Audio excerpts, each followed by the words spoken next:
Kitchen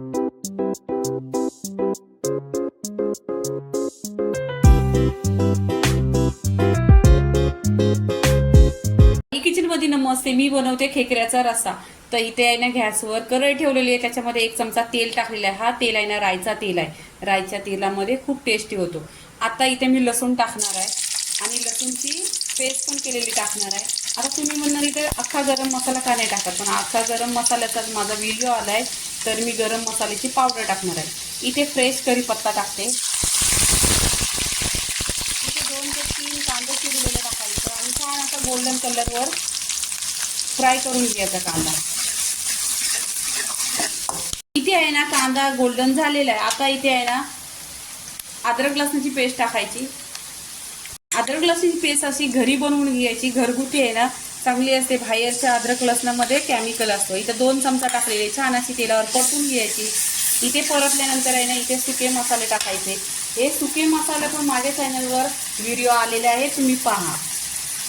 धना powder 1 चमचा, गरम मसाला अर्धी चमचा आणि आगरी मसाला 2 चमचा, हल्दी पावडर अर्धी चमचा। हे सुके मसाले आहेत ना छान असं तेलावर परतून घ्यायचं।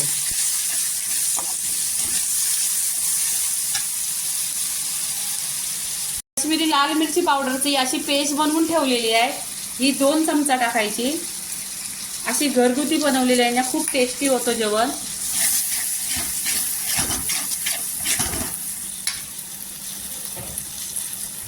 इथे मी टोमॅटो घेतली, टोमॅटोची पण प्युरी बनवलेली आहे। आता आहे ना मसाले एकजीव पूर्णपणे करून घ्यायचा आणि परतून घ्यायचं, एकत्र करायचं। 1-2 मिनिटं असं तेलावर परतून घ्यायचं। 2 मिनिटं आहे ना पूर्णपणे अशी तेलावर परतून घेतलेला आहे मसाले।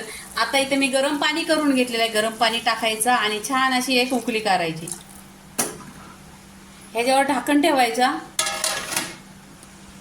इथे कांद्याचा ना खोबऱ्याचा छान असा मसाला भाजून घेतलेला आहे तव्यावर आणि मिक्सरला पिसून घेतलेला आहे। आता 2 चमचा टाकायचा, ह्यानी पण टेस्ट खूप छान येतो। इथे 2 चमचा टाकलेला आहे। आता मसाला छान असा मिक्स करून घ्यायचा। आता इथे पूर्णपणे उकळी आलेली आहे, चवीनुसार मीठ टाकायचा। इथे कोथिंबीर टाकायची आणि इथे खेकडी स्वच्छ धुतलेली टाकायची। 1 ते 2 पाण्याने खेकडी छान अशी धुतलेली आहे। आता इथे काय करायचं, ढाकण लावायचं आणि चांगली 20 ते 25 मिनिटं छान अशी खेकडी शिजवून घ्यायची। इथे 20 ते 25 मिनिटं आहे ना छान अशी खेकडी शिजवून घेतलेली आहे। इथे गॅस बंद करायचा। आता वरून कोथिंबीर टाकायची, फ्रेश कोथिंबीर टाकायची। आता इथे पूर्णपणे रस्सा मिक्स करायचा आणि मी तुम्हाला दाखवते कसा खेकडा इथे पूर्णपणे असा छान असा शिजलेला आहे। आता खेकड्याची रेसिपी पूर्णपणे झालेली, लाईक करा, शेअर करा, सबस्क्राईब करा आणि नेहमीच खात राहा। धन्यवाद।